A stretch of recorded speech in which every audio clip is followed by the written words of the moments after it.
Assalamu alaikum. Welcome to lecture number 23 of Digital Signal Processing.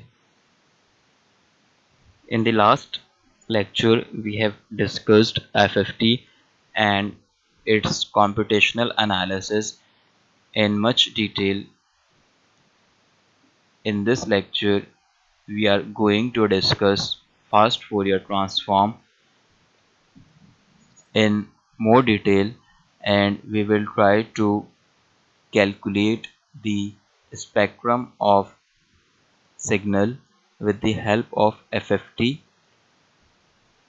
by using the butterfly diagram which we studied earlier. So the lecture contents for this lecture are, obviously we are discussing fast Fourier transform, so we will discuss it further with some other theoretical understanding and with some other intuitive base. Then we will discuss another property of fast Fourier transform, which is the periodicity property. In the previous lecture we learned the symmetry property, and in this lecture we are going to learn the periodicity property of fast Fourier transform. Then we look at the numerical, how we can actually calculate the FFT of any provided signal with the help of butterfly diagram by using the radix 2 algorithm, which is full decimation in time. Just as in the previous lecture, we have proved the symmetry property of fast Fourier transform. In this slide, we are going to prove and see how the periodicity property of fast Fourier transform works. This is the basically identity of periodicity property, which states Wn k plus n is equal to Wn k. We have studied this identity in the previous lecture, but here we are going to look at in more detail that how this identity actually works. For our simplicity and ease in calculation, we are assuming suitable values of n and k. Just as in the previous slide, we assumed n is equal to 8, so we can calculate the values easily and can plot them also. So here in this property we again assuming n is equal to 8, and we know that k can be varied from 0 to n minus 1, so basically k is fixed as 1. So by putting the values of n and k in the above expression, the identity becomes W89 is equal to W81. To prove this graphically, we have to calculate the entire values of W80 to W87, and these values will be used when we have to calculate 8-point FFT, because for 8-point FFT we must know the all 8 twiddle factors, which are W80 to W87. Just we saw in the butterfly diagram. In the last stage, that is the third stage, when we are calculating the final results, we are actually taking the 8-point FFT. So 8-point FFT is calculated by using the values of twiddle factor, which is varying from W80 to W87.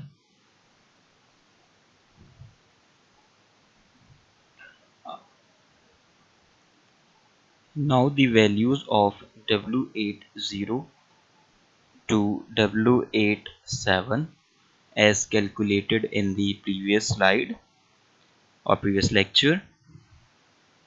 So same values are obtained, as we know the relationship of W8 Wnk, which is basically Wnk is equal to e raised to power minus j 2 pi k over n.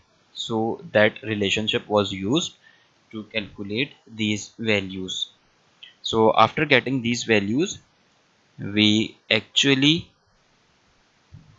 plotting these values just as in the previous case. W80 is 1 angle 0, so magnitude of this vector is taken as 1 and angle is 0. W81 is similarly minus 45, so vector is rotated in the clockwise direction. W81 is 1 angle minus 45. W82, this is W83, then W84, then W85, W86, W87. So here you can see that W87 is basically 1 angle minus 315, and all these vectors are separated by a phase shift of 45 degrees. For example, W81 and W80 are separated by 45 degrees in clockwise direction. So from this concept, you can imagine that W87 is further rotated to 45 degrees in clockwise direction to form another new vector, which is W89, and which is nothing but exactly equals and overlap to the previous vector, which is W80. So it means that we do not need to calculate W89 as it has the same value of W81. So here W87, this is W88 or W80, this is W89. So the vector W89 is overlapped with this vector. W88 is overlapped with this vector. W89 will overlap with this vector, as this is W87. You can see here this is W87. So after W87 we have to find W88 and then W89, which will exactly overlap W81. Similarly, W810 will overlap with W82, W811 will overlap with W83, and the cycle goes on. So we do not need to calculate the twiddle factor after W87, as all the other twiddle factors have the same values as of previous twiddle factor. So in this manner you can prove the periodicity property by using the mathematical relation. If you calculate the W88 and W89, then you come up with the same result, which is 1 angle minus 45, and you can also prove it with the help of this plot, but you have to add the comment what you have observed in this plot, which I have discussed with you. So this is basically the periodicity property, which actually FFT utilizes to reduce its number of computation. I hope that these two properties, periodicity and symmetry property, are very much clear to you people. So basically the properties of FFT are utilized not only to save the number of computation and time, but with the help of these property we can actually get very interesting results in the form of frequency domain. How this can be done, we are going to learn with the help of an example. Suppose we are provided with 4 points and we are calculating 4-point FFT. And suppose these samples which are provided to us are obtained from some continuous time signal, and that continuous time signal is discretized at the sampling frequency of 4 Hz. So this is just an assumption. Arbitrary values are taking for our understanding. So just by assuming these values, suppose n is taken as 4, and the sampling frequency at which continuous time signal is sampled is considered as 4 Hz. So suppose that after calculating or performing the DFT or FFT operation, we are ended up with these magnitude spectrum values. As you can see that mod is being used here, so this is basically the magnitude of CK, which is the frequency domain spectrum, and you can see that these values are same we were getting in the numerical we have done in the DFT lecture, discrete Fourier transform lecture. So these values are same, 2 under root 2, 0, and again under root 2. And if you specify k in terms of k, then k is 0 here, which is the DC value, k is 1 here, which is the first harmonic or fundamental frequency or fundamental waveform, and this is C2 second harmonic, and this is C3 the third harmonic. So this is basically the values of magnitude spectrum of a particular waveform. So now we are actually going to plot these values.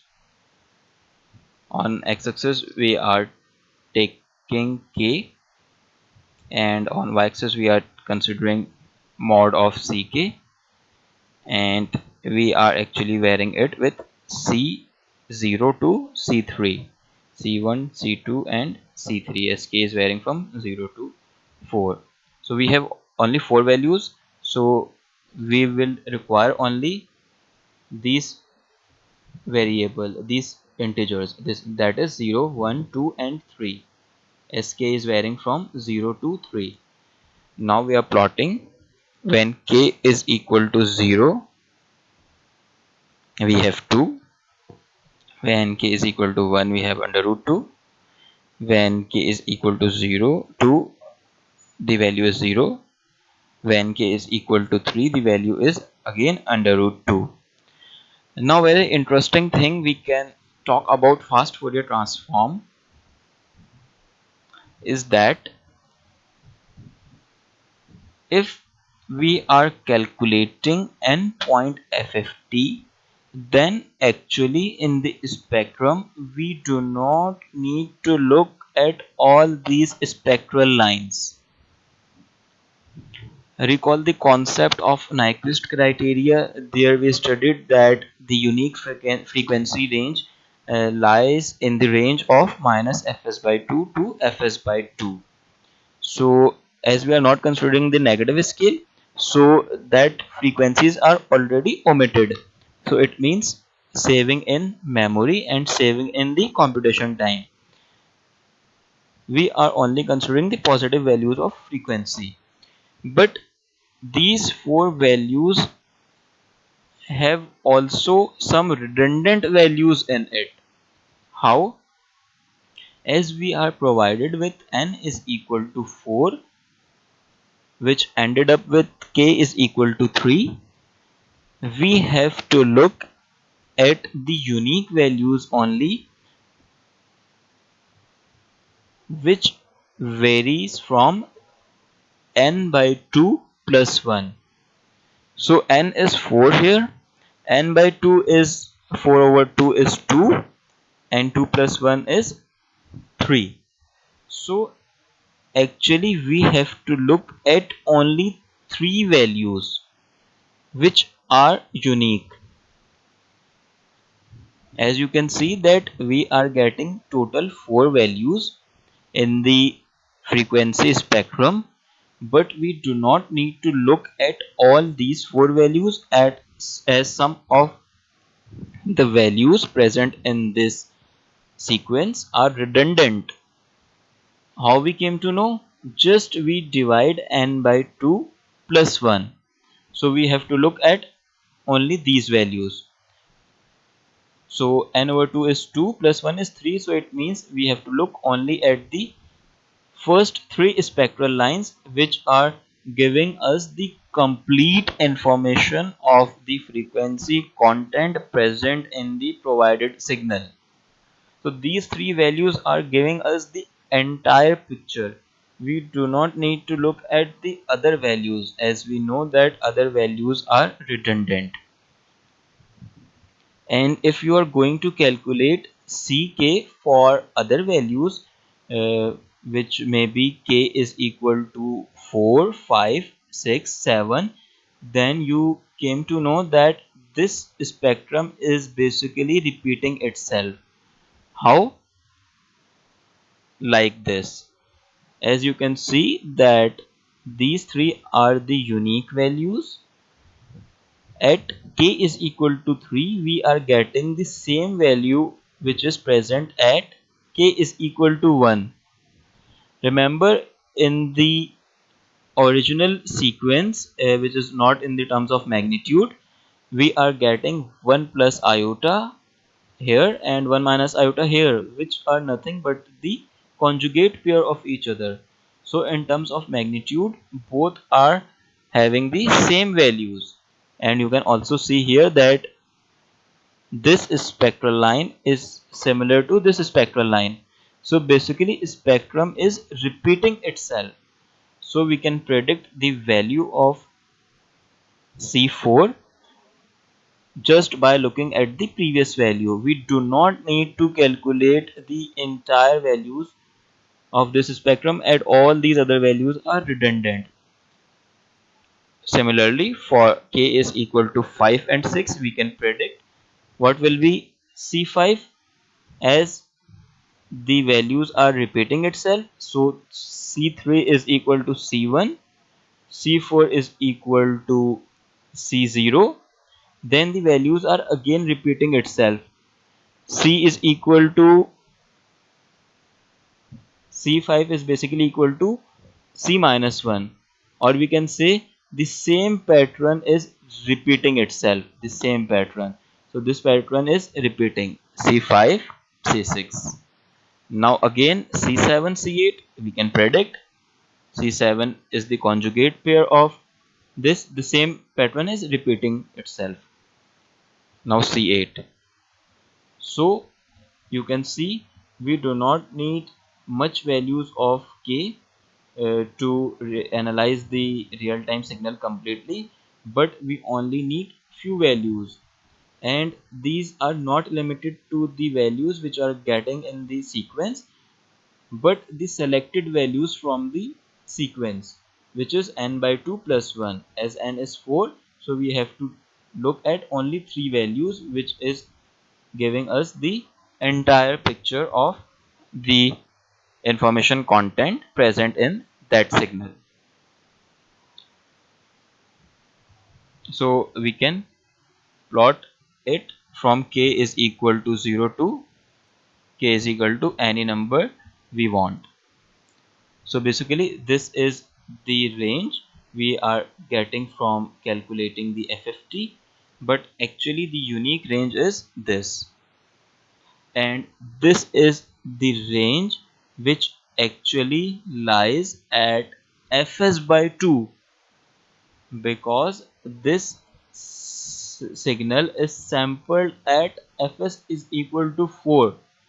So first of all we need to convert this axis in frequency term, because by looking at this plot we cannot tell that what is the actual frequency that is present in that signal. Yes, we know that some DC component is present and some harmonic component is present. One harmonic component is present and another component is 0. But we cannot tell the exact frequency at which this component lies. Or in other words, by looking at this plot, we cannot actually inform that this particular frequency, for example 2 Hz, 4 Hz, 6 Hz, is present in the original signal. However, although we have performed the DFT, and after performing DFT or FFT, we must come up with the result of the actual frequency content which is present in that signal. But with the help of this magnitude sequence, we are not actually getting the actual frequency which is present in that signal, but we can find that frequency. How? With the help of this fs, which is the sampling frequency. If sampling frequency is provided to us, which is that frequency on which our signal is discretized, if that frequency is provided to us, then we can actually calculate the exact frequency which is present in that signal. Or in other words, we can say that this k can be replaced to actual variable, which is f, frequency variable. If this case can be replaced with f with some manner, so we can actually tell the actual frequency content which is present in that signal, 1 hertz, 2 hertz, or maybe something else. So how we can convert this k variable into the frequency variable? With the help of the knowledge of sampling frequency. If sampling frequency is provided to us, then what we have to do? We just have to calculate the ratio of fs with n, that is fs over n, which you can recall is equal to the frequency resolution, that is delta f. So once delta f is calculated, which is in this case delta f is equal to fs over n is equal to 1 or 1 hertz. So delta f is the frequency resolution, which means the distance between these two spectral line is 1 hertz. So we can multiply this k with that delta f to get the actual frequency, which you can term as fk. So when k is equal to 0, then 0 multiplied by 1 will again 0, then this is the 0 hertz. This is the reason why C0 is termed as the DC component, because when we are converting it into the actual time scale or frequency scale, we are getting the 0 frequency, and we know that 0 frequency belongs to the DC component. Now moving to the first spectral component, which is 1. When k is equal to 1, then 1 is multiplied with by again delta f, k delta f, which is 1. So this is 1 hertz, this is 2 hertz, this is 3 hertz, and so on. So after converting our x-axis variable into the frequency variable, we came to know that this is actually 0 hertz, 1 hertz, 2 hertz, 3 hertz, 4 hertz, and so on. Now recall the Nyquist criteria. Nyquist criteria is stating that the unique frequency range lie in minus fs by 2 to fs by 2, or we can say 0 to fs by 2, as we are ignoring the negative part.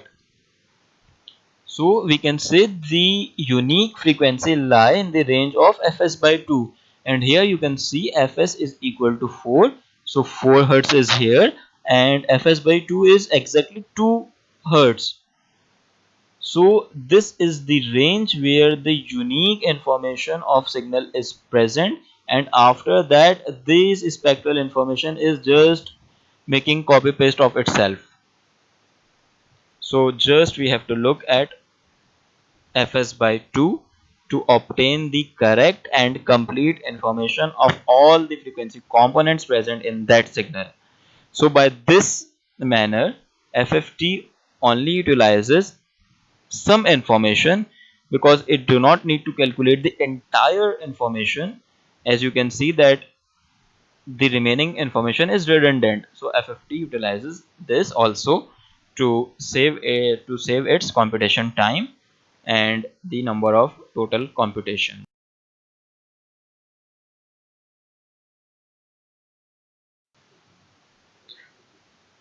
Here I have added a numerical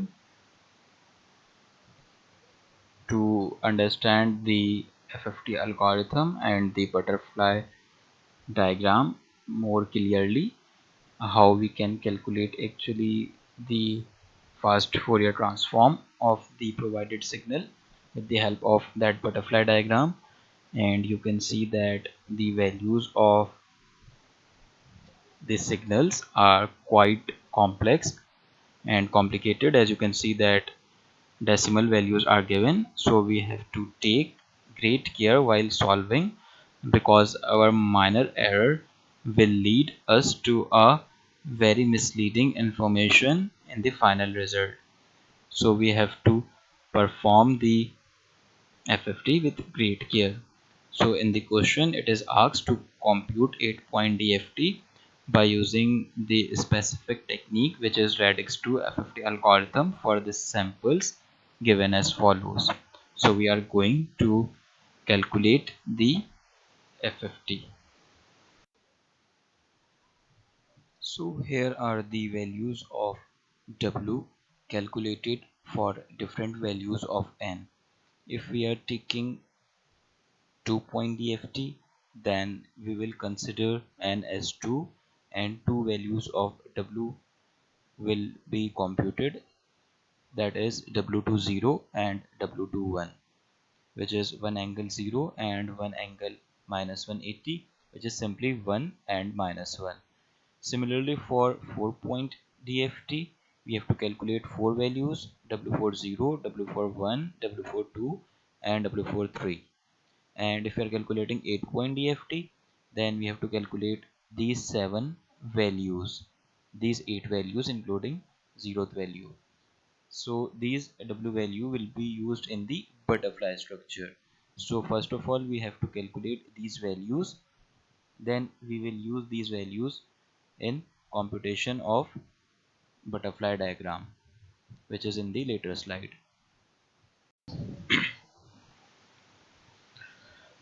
So first of all we have to write the input values, and input values are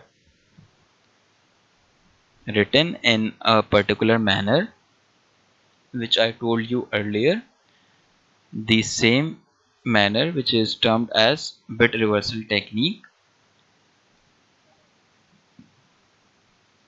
So I have arranged the input values in that specific manner. By doing this, I will get the final output in the ascending order from x0 to x7. So if I don't perform shuffling at this stage, I will get the shuffled output, but I don't want to get the shuffled output, so I am arranging the values at the input side.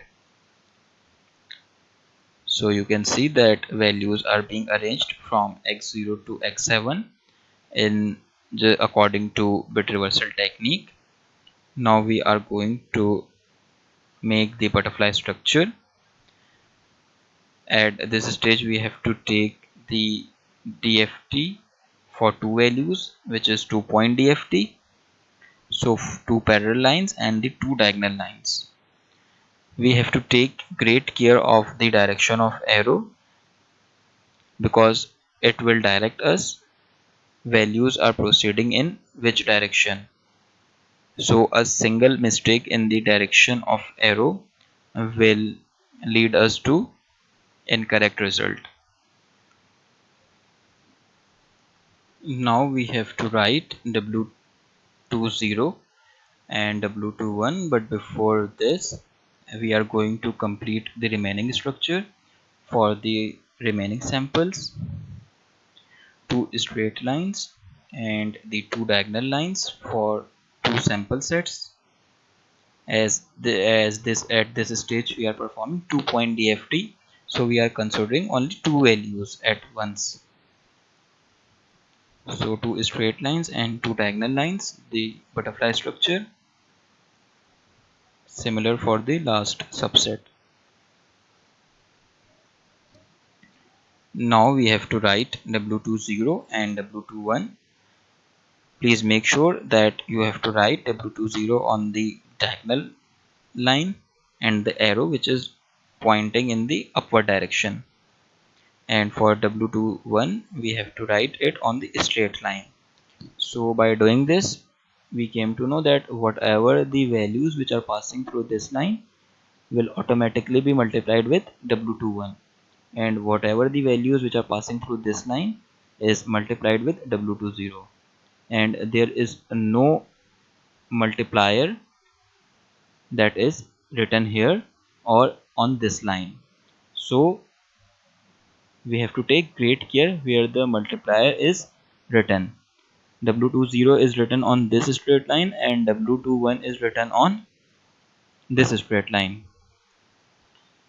So same with the other butterfly structure, W20 on the diagonal line and W21 on the straight line. Similar for the other remaining subsets.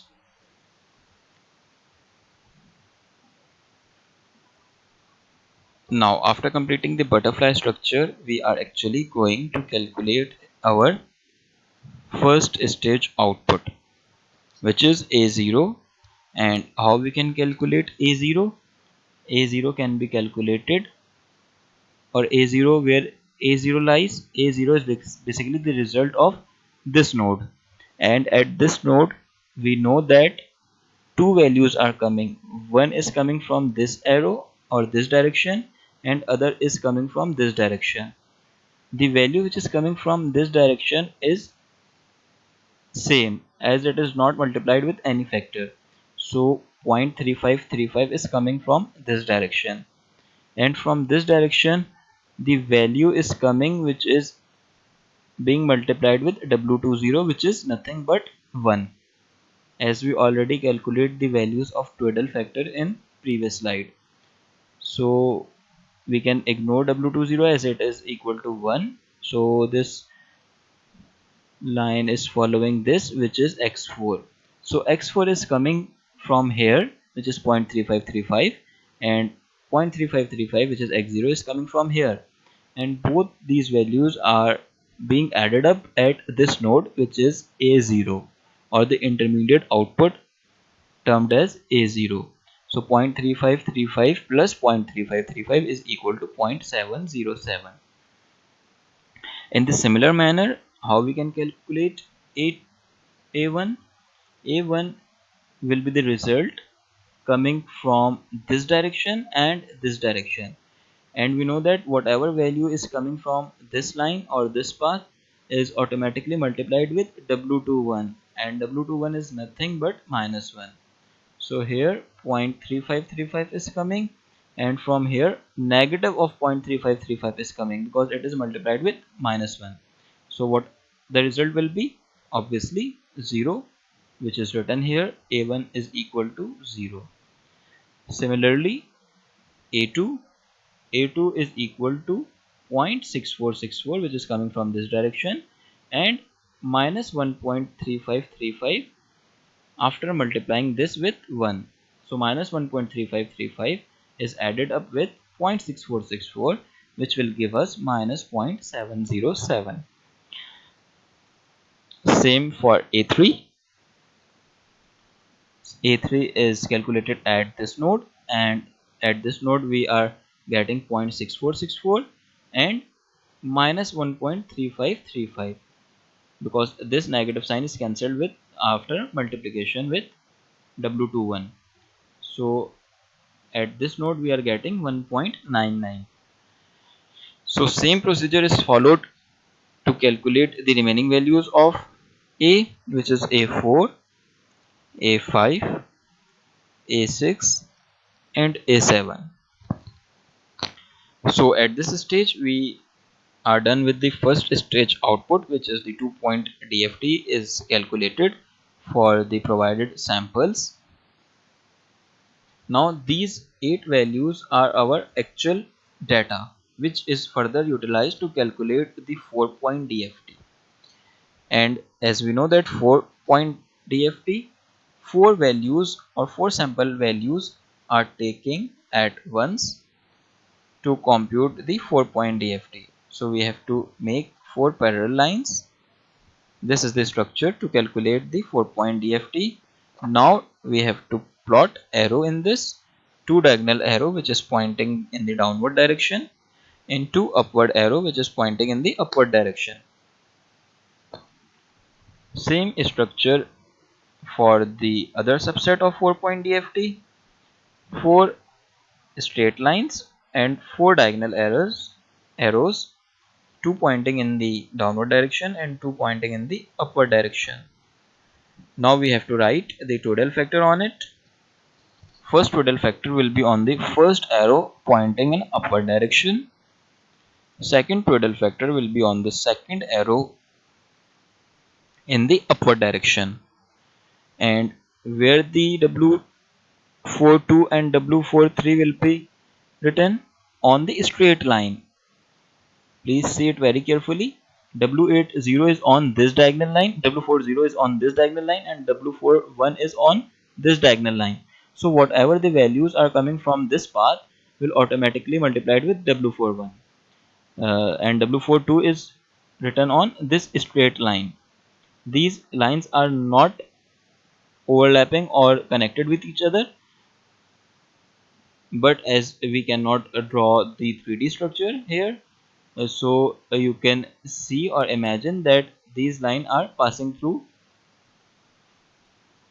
without overlapping or connecting with each other. So W42 is written at this line and W43 is written at this straight line. So same will be followed for the second subset of 4-point DFT.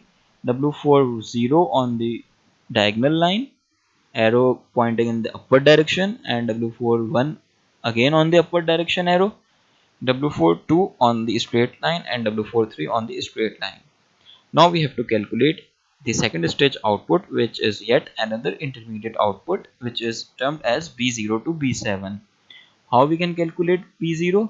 B0 is actually the result of values coming from this path and this path. So at this path we are getting 0.707, and from this path we are getting minus 0.707, as W40 is 1. So obviously 0.707 added up with minus 0.707, so result will be 0. For B1, we know that B1 is calculated at this point, so B1 is equal to A1, which is 0, and A3 multiplied with W41. So as we know that W41 is a complex number, so we display the result in polar form.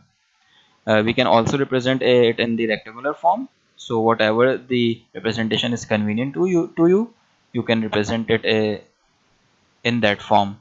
But polar is somehow feasible to plot and represent the complex number.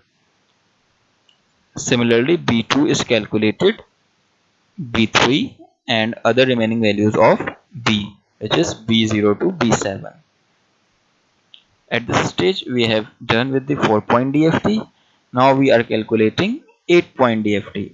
For 8-point DFT we have to consider all 8 values at once, and at this stage these values or these output will be utilized.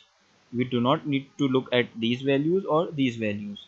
These are the data which we will use to calculate the 8-point DFT. So 8 straight lines and 4 arrows pointing downward and 4 arrows pointing upward. Now we have to write the total factor on it. So total factor will be varied from W80 to W87.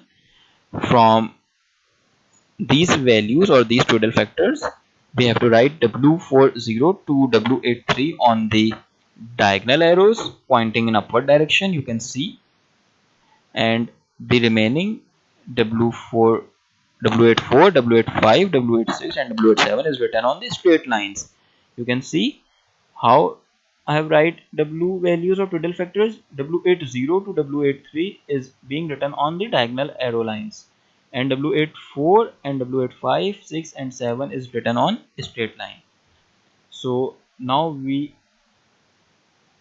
are coming very close to our final result, which is x0. X0 is nothing but the values coming from this direction, which is 0, and again this direction after multiplying with 1. So 0 plus 0 is again 0.